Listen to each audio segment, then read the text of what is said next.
Assalamualaikum warahmatullahi wabarakatuh. Waalaikumsalam warahmatullahi wabarakatuh. Alhamdulillahirabbil alamin wassalatu wassalamu ala asyrofil anbiya'i wal mursalin wa ala alihi wa sahbihi ajmain.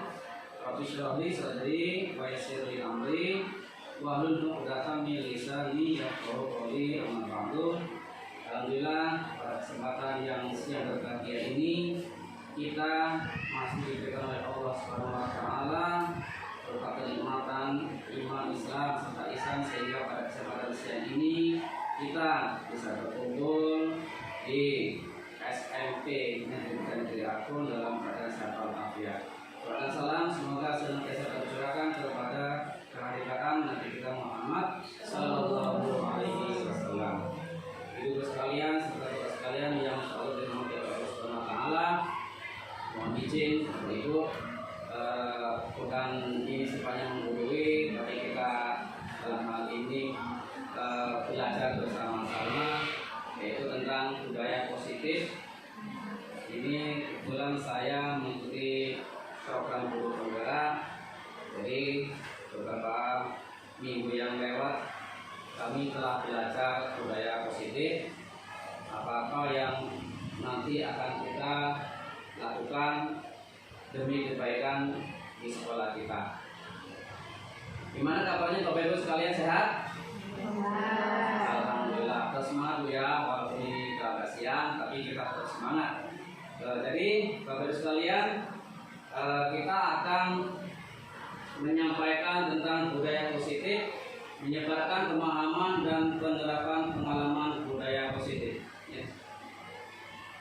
Konsep budaya positif yaitu perubahan paradigma belajar, disiplin positif, nilai-nilai kebajikan, kebutuhan dasar manusia, motivasi perilaku manusia, posisi kontrol guru, keyakinan kelas, dan segitiga restitusi. Pembelajaran dengan paradigma baru. Pembelajaran dengan paradigma baru merupakan pembelajaran yang dirancang berdasarkan prinsip pembelajaran berdiferensiasi, sehingga para peserta didik belajar sesuai kebutuhannya berdasarkan tahap perkembangan sesuai teori psikologi modern untuk mewujudkan profil belajar Pancasila. Miskonsepsi tentang teori kontrol. Di sini kita lihat ya, ada gambar, di situ kartun ya, depan dan belakang. Ilusi guru mengontrol murid, itu gambarannya. Ilusi bahwa semua penguatan positif, efektif, dan bermanfaat. Kemudian ilusi bahwa kritik dan membuat rasa bersalah mampu menguatkan karakter. Dan terakhir, ilusi bahwa orang dewasa berhak memaksa. Jadi ilusi-ilusi ini ya, guru mengontrol murid dalam hal ini, jadi sifatnya ini ada yang negatif ya. Kemudian ilusi bahwa semua penguatan positif, efektif, dan bermanfaat. Ilusi bahwa orang dewasa berhak memaksa. Nah, jadi keyakinan seperti ini yang harus kita berbagi ke depannya ya. Mengubah paradigma stimulus respon ke pendekatan teori kontrol. Stimulus respon, di situ ada realitas kebutuhan kita sama. Kemudian dari kontrolnya, realitas kebutuhan kita berbeda. Mungkin kita beranggapan setiap kita ini mempunyai kebutuhan yang sama. Ya. Kalau kita mengacu kepada teori kontrol, ya, faktanya kebutuhan setiap orang itu berbeda-beda. Kemudian semua orang melihat hal yang sama, setiap orang memiliki gambaran berbeda. Mungkin juga kita beranggapan semua orang melihat suatu hal yang sama dengan kita.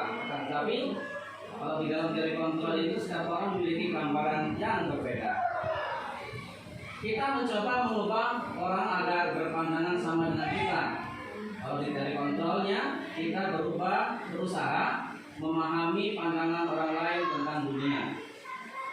Kemudian perilaku buruk dilihat sebagai suatu kesalahan. Dari kontrolnya semua perilaku memiliki tujuan. Orang lain bisa mengontrol saya, hanya Anda yang bisa mengontrol diri Anda. Kemudian saya bisa mengontrol orang lain, Anda tidak bisa mengontrol orang lain. Kemudian pemaksaan ada pada saat rujukan gagal, kolaborasi dan konsensus menciptakan pilihan-pilihan baru. Model berpikir menang atau kalah, itu dari kontrolnya model berpikir menang-menang. Disiplin positif Bapak Ibu. Jadi disiplin positif ini berasal dari kata disiplina yang artinya belajar.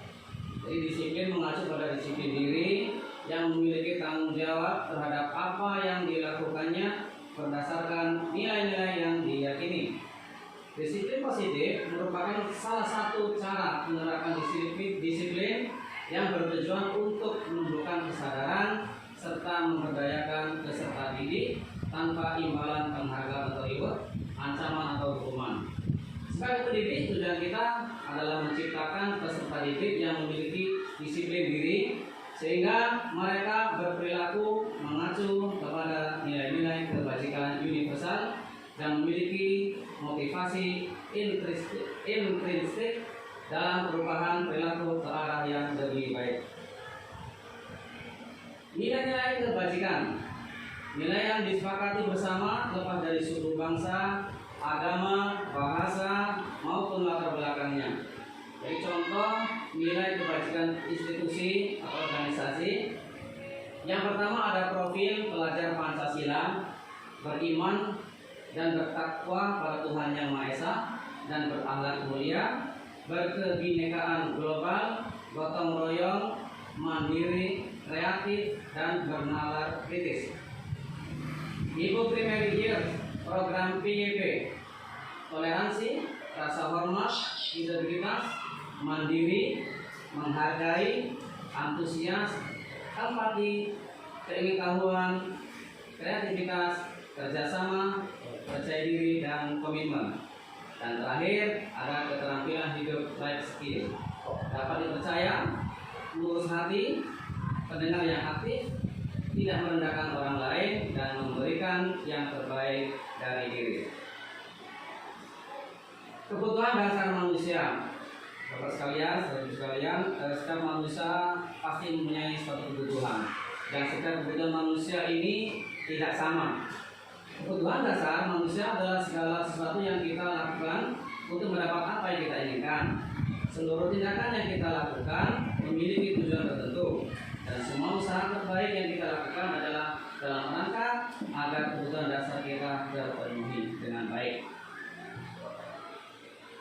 Nah, apa saja Bapak Ibu sekalian kebutuhan dasar manusia itu? Yang pertama itu ada yang namanya bertahan hidup, kedua kasih sayang dan rasa diterima, ketiga penguasaan, keempat kebebasan, dan kelima kesenangan.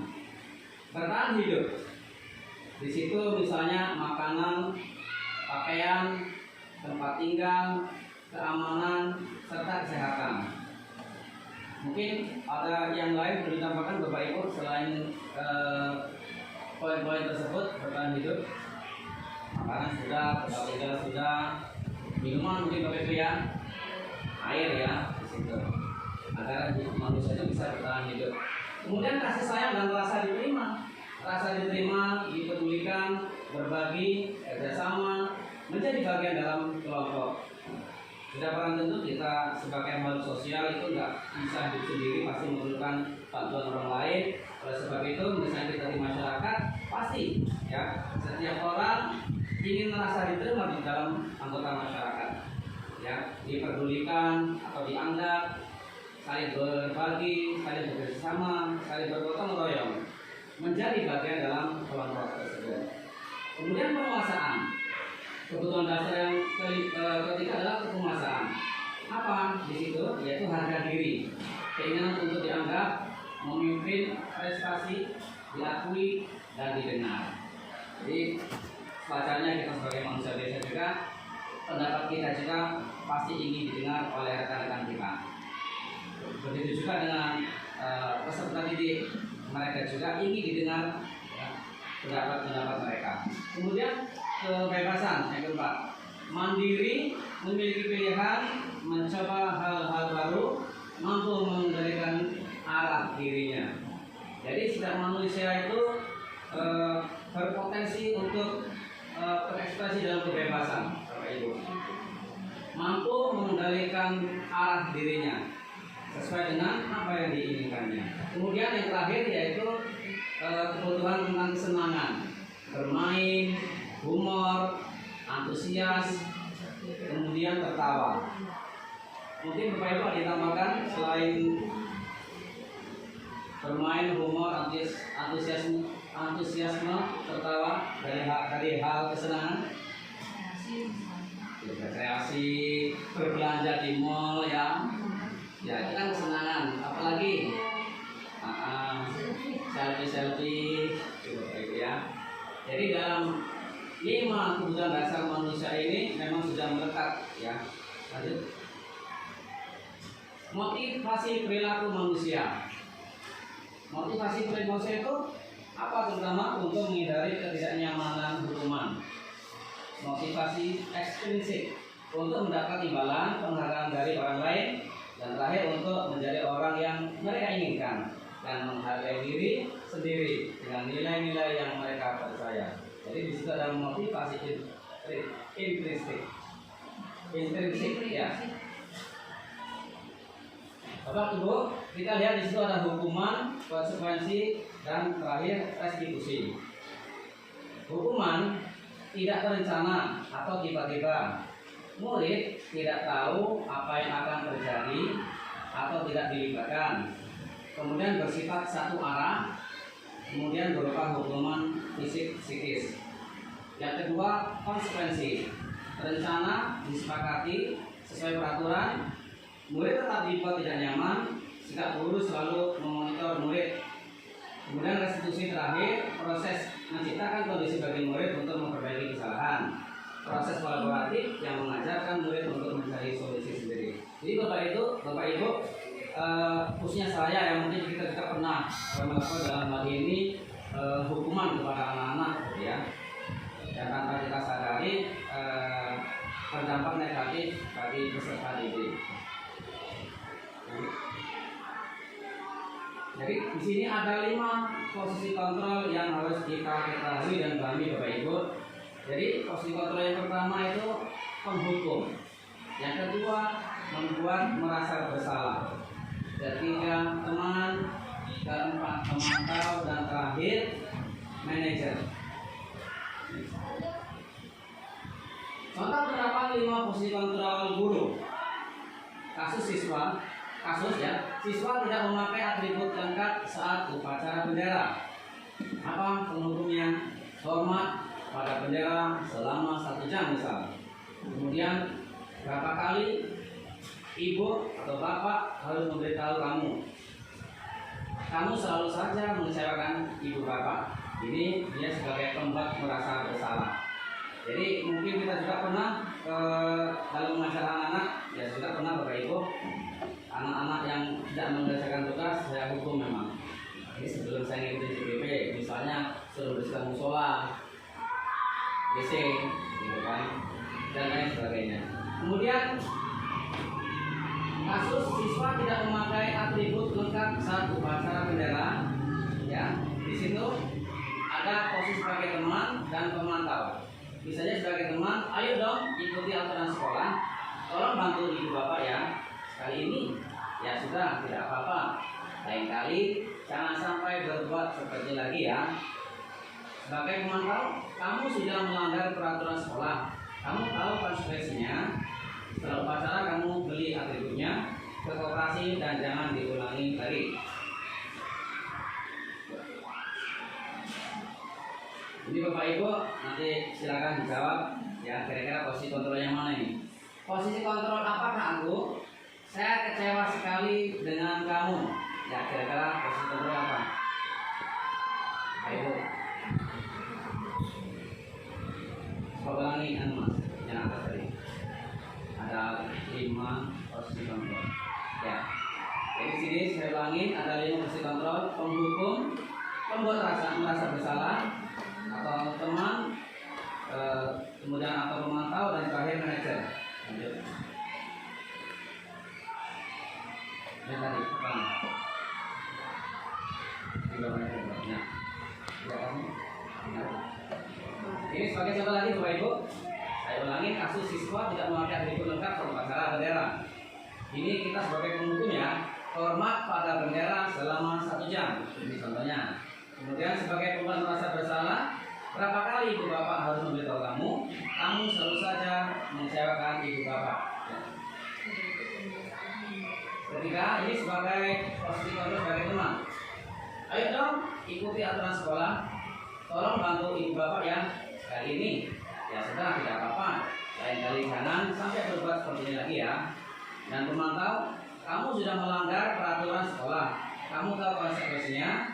Setelah upacara kamu tidak atributnya ke koperasi dan jangan diulangi lagi. Ini pertanyaannya Bapak Ibu, posisi kontrol apakah aku? Saya kecewa sekali dengan kamu. Ya. Ya, membuat merasa bersalah. Ya benar Bapak Ibu. Kemudian posisi kontrol yang kedua, kamu tidak pernah melakukannya. Kamu tidak pernah melakukannya. Apa? Apa Bapak Ibu? Kamu tidak pernah benar melakukannya. Tadi merasa bersalah dan terakhir manajer. Ya, ini pemantau betul ya terus. Apa rencanamu untuk menyelesaikan masalah ini? Manajer, terus. Ayolah lakukan demi Bapak Ibu ya. Pakai teman. Lanjut. Kamu tidak pernah mendapat nilai jika tidak mengerjakan tugas.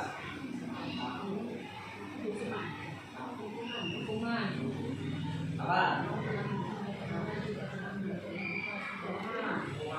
Kamu tidak pernah mendapat nilai jika tidak mengerjakan tugas. Ya betul ya Bapak Ibu. Keyakinan kelas. Mengapa keyakinan kelas? Mengapa bukan peraturan kelas? Ini Bapak Ibu. Pembentukan keyakinan kelas bersifat abstrak, berupaya pernyataan universal dibuat dalam pernyataan positif, sedikit saja agar mudah diingat, sesuai dengan kondisi kelas dan sekolah sehingga mudah diterapkan. Semua warga sekolah atau warga kelas dilibatkan saat membuat keyakinan kelas. Jadi Bapak Ibu, kenapa sih kok nggak kesepakatan kelas? Kenapa kok nggak keyakinan kelas? Seperti itu kan, mungkin ada pertanyaan. Jadi kalau keyakinan kelas ini itu lebih dalam maknanya, artinya anak-anak itu meyakini. Ya, kalau kesepakatan kelas nanti banyak yang melanggar. Tapi kalau sudah anak-anak itu terpadu dalam hatinya menjadi suatu keyakinan, insya Allah mereka secara otomatis sadar dengan tindakan-tindakan atau perilaku yang akan dikerjakan di ranah lingkungan sekolah ataupun di dalam kelas. Ya. Di sini ada yang namanya segitiga restitusi, suatu proses dialog yang dijalankan oleh guru agar dapat menghasilkan murid yang mandiri dan bertanggung jawab. Validasi tindakan yang salah, kemudian ada yang menanyakan keyakinan, menstabilkan identitas. Itu tahapan segitiga restitusi. Menstabilkan identitas. Berdasarkan prinsip membuat kesalahan adalah bagian dari proses pembelajaran. Berbuat salah itu wajar, tidak ada manusia yang sempurna. Ibu bapak juga pernah melakukan itu. Ibu bapak tidak mau mencari siapa yang salah, tapi ibu bapak ingin mencari solusi dari permasalahan ini. Kamu berhak merasa begitu. Berdasarkan prinsip, setiap perilaku berupaya memenuhi suatu kebutuhan tertentu. Di situ kamu pasti punya alasan mengapa melakukan hal itu. Padahal kamu bisa melakukan yang lebih buruk dari ini ya. Kamu patut bangga karena telah melindungi sesuatu yang penting buatmu. Kamu melakukannya karena mempertahankan sesuatu yang penting bagimu. Menanyakan keyakinan. Berdasarkan prinsip teori kontrol bahwa pada dasarnya kita termotivasi secara intrinsik. Apa keyakinan kelas kita? Nilai-nilai apa yang telah disepakati bersama? Seperti apa gambaran sebuah kelas yang ideal menurut kamu? Kamu ingin jadi orang yang seperti apa? Berdasarkan prinsip teori kontrol bahwa pada dasarnya kita termotivasi secara intrinsik. Apa keyakinan kelas kita? Nilai-nilai apa yang telah disepakati bersama? Seperti apa gambaran sebuah kelas yang ideal menurut kamu? Kamu ingin jadi orang yang seperti apa? Baik, Bapak Ibu, jadi sekali lagi dalam membuat keyakinan kelas ini yang perlu diperhatikan salah satunya adalah menggunakan kata yang positif. Kadang-kadang kita tidak boleh membuang sampah sembarangan, seperti itu ya. Tidak boleh ribut ketika guru berada di dalam kelas, atau tidak boleh tidur di dalam kelas, atau jangan berantem atau jangan beribut di dalam kelas. Jadi kalimat jangan, tidak itu kalimat yang negatif. Bisa diperhalus lagi Bapak Ibu sehingga menjadi keyakinan yang baik. Misalnya membuang sampah pada tempatnya, atau yang kedua memperhatikan penjelasan guru di dalam kelas. Kemudian tidak datang terlambat dalam sekolah, bisa diganti dengan disiplin waktu. Jadi kita hilangkan, tidak memakai kalimat yang negatif. Dari penjelasan atau paparan saya barusan ini Bapak Ibu, mungkin ada yang mau ditanyakan, dipersilakan. Kuliah, dipersilakan atau Putri. Jawab sama Bapak tadi menyampaikan materi tentang budaya positif. Apa itu budaya positif? Baik, Ibu Priantini menanyakan tentang arti dari sebuah budaya positif. Jadi budaya positif itu nilai-nilai atau kebiasaan yang ada di dalam suatu sekolah yang berpihak kepada murid, sehingga murid itu dapat mengembangkan potensi yang ada di dalam dirinya, misalnya bertanggung jawab, bernalar kritis, dan bisa mandiri. Saya panggil dulu ya. Oke, apa lagi? Ya, silakan.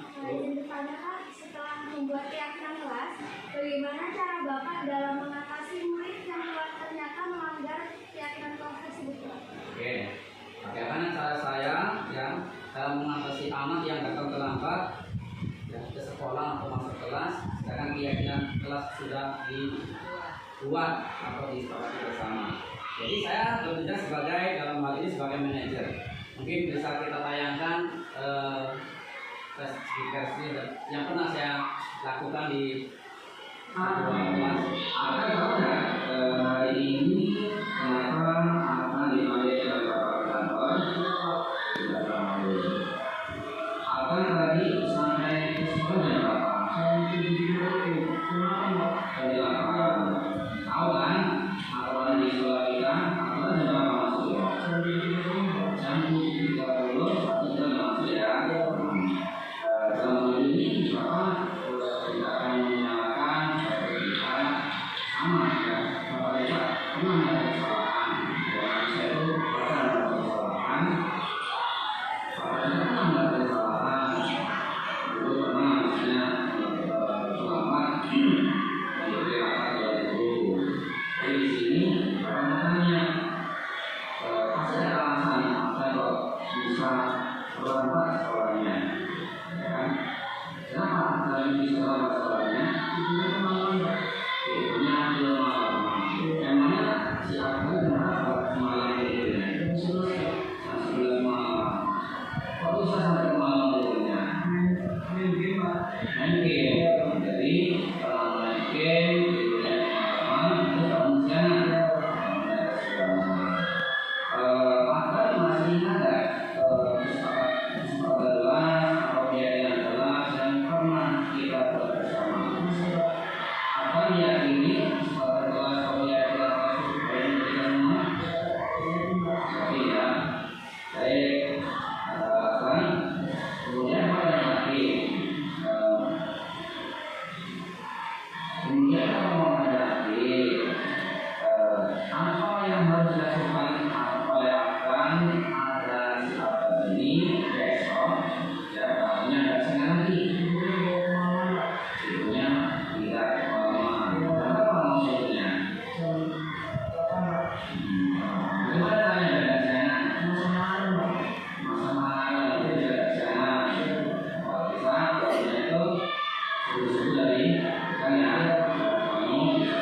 Jadi demikian Bapak Ibu, saya itu dalam hal ini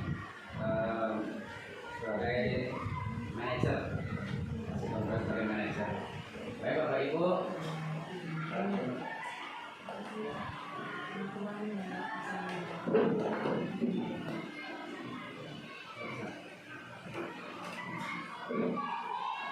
dalam sebagai penutup Bapak Ibu, dalam penerapan program disiplin positif, hendaknya guru memiliki standar kepribadian profesional dan sosial yang baik, di mana guru mampu merefleksi dirinya dalam posisi kontrol saat ini, bagaimana perjalanan dirinya sebagai among manajer yang menuntun murid-muridnya menjadi insan yang mandiri, merdeka dan bertanggung jawab, standar nasional pendidikan.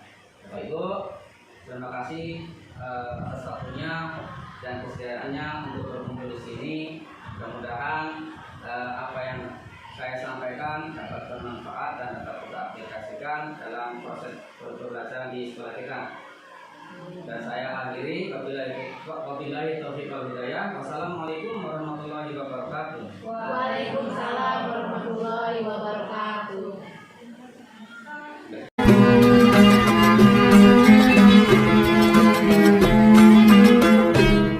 Warahmatullahi wabarakatuh. Waalaikumsalam warahmatullahi wabarakatuh. Baik sekalian, bagaimana kabar kalian? Baik. Wah, sehat, baik. Jadi di sini Bapak ingin membuat keyakinan di kelas ini. Kalian tahu apa itu keyakinan kelas?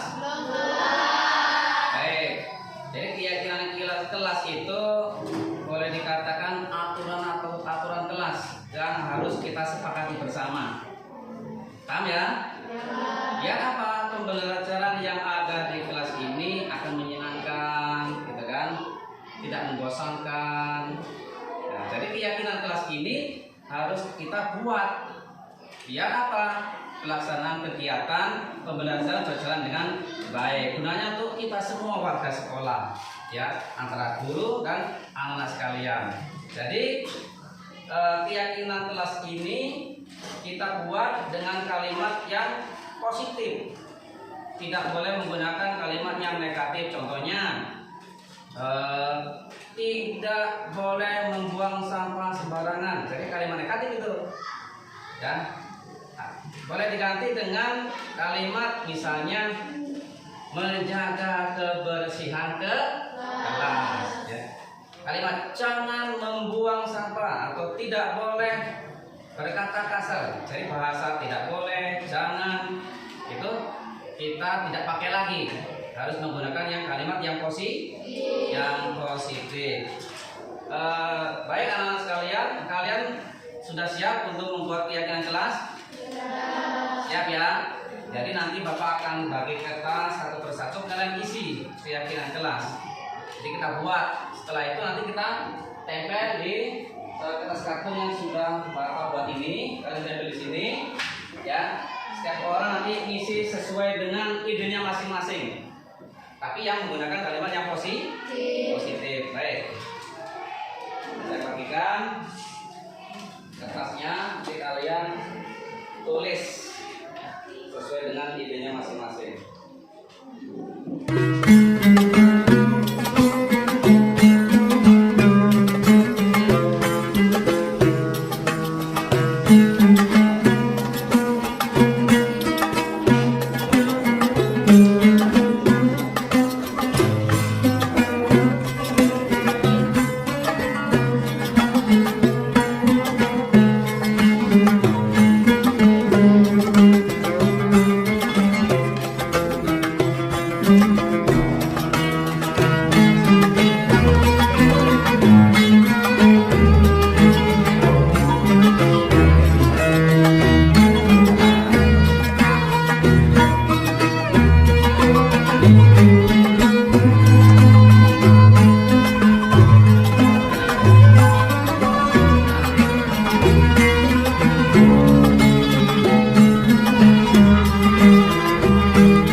sudah kelompokkan, ini sudah terkelompok menjadi 6 keyakinan ke kelas. Di sini ya Bapak bacakan.